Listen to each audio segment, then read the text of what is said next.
auzu billahi mina seytaani rajiim bismillahi rahmaani rahiim asalaamaaleykum wa rahmatullahi wa barakaatuhu. ginnaaw bi ñu sante yàlla julli ci yonentam ba Seydina Muhammad sallallahu alayhi wa sallam fu waay mën a nekk ñëw leen di jaar di leen ñaanal jàmm gudd fan wér xéwal yaar defaraat ak àllaaxira rawatina yéen ñi abonné ci Daaru Salaam Chifaou di leen siyaare bu baax ci màggal gi ñu génn di leen ci ndokkeel ñëw leen siyaar baax a baax a baax di leen ñaanal gudd fan ak wér xéwal yaa defar àddina ak àllaaxira rawatina yéen ñi abonné ci Daaru Salaam Chifaou dama Daaru Salaam Chifaou dana seet bu la seetlee wax la sarax wala wax la sa càngaay moom ma dem defe jigu fa nga dem defe jigu fa lii nag maa ngi dañ kaa tudde foqet Bayrem Njaay la foqet ci Bayrem Njaay la nag maa ngi nag foqet lañ ko tuddoo muy secret bu baax te ci njaay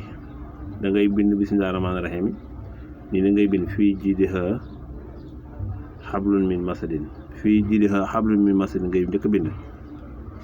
teg ci aay bi wallaahu yarzuqu man yashaa'u bi xayri xisaab aay bi nag boo ko xamul ma nga nekk surtout baqara aay 211 du ko sori bi ci toppaat mooy wa kaa'ayyin min daabbatin laa taxmilu rizqahaa llaahu yarzuquhaa wa iyyaakum wa huwa samiul aliim kii mi ngi nekk surtout Ankabut ay 59 60 bi ci toppaat mi ngi nekk surtout Faatiri bi maa yaftahu llaahu linnaasi min rahmatihi falaa mumsika lahaa wa maa yumsik falaa mursila lahu min ba'dihi wa huwa azizul hakim mi ngi nekk surtout Fatir ay 2 3 ba pare nag li nga ci tegaat bisimillahi foqet rahmaani foqet rahimi foqet nga tëje ko lii Xaadimu Suleymaan bi nga koy tëje nag lii mu ngi koy tëje kon lii Bayre Njaay la mag ñi nag foqet lañ ko tudde woon kon da ngay bind bisimillahi rahmaani rahimi fii jiidihaa xablun min masadin da ngay bind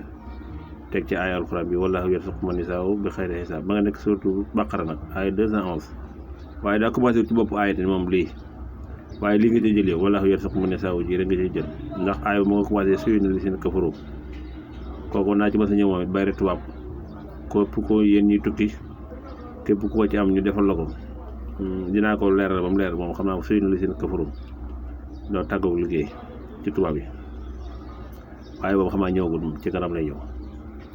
bi ci toppal mooy aay bi wa kaa'ayyin min daabbatin laa taxmilu rizqahaa llaahu yarzuquhaa wa iyyaakum wa huwa samiul aliim moo nekk surtout Ankabut ay 69 ay 59 60 bii mooy toppal maa yaftahu llaahu linnaasi min rahmatihi falaa mumsika lahaa wa maa yumsik falaa mursila lahu min ba'dihi wa huwa azizul hakiim mi ngi nekk surtout Faatiri ay 2 3 bii nag moom ngay bind bisimilah foqet léegi ñëpp xam nañ ko rahmaani foqet rahimi foqet nga teg kii bi Xaadimu Suleymaan bi kon ñëw leen siyaar di leen ñaanal jàmm gudd fan wér xéewal bu yaatu da nga koy def ndomba nag da nga koy def ndomba nga ko takk ndomb ni nga koy def laay wax sa pare bu ko da ngeen mën koo jëriñoo boo ko lii boo ko bindee pare da nga ko yóbbu ci awkat bi mu awlu ko defal la ko ndomba bu ndaw ndomba bi nag fi nga koy takk sa loxol ndeyjoor nga koy takk ci përëg ba ca kaw da nga koy def ndomba bu ndaw mu takkal ko sa loxol ndeyjoor day takk nga përëg ba ca kaw moom mag bi moom lañ tuddoon foqet waaye nag doo ko takk ci ndigg boo ko paree da nga ko ew lii bi nga ko bindee pare da nga ko ew ba mu jekk nga def ko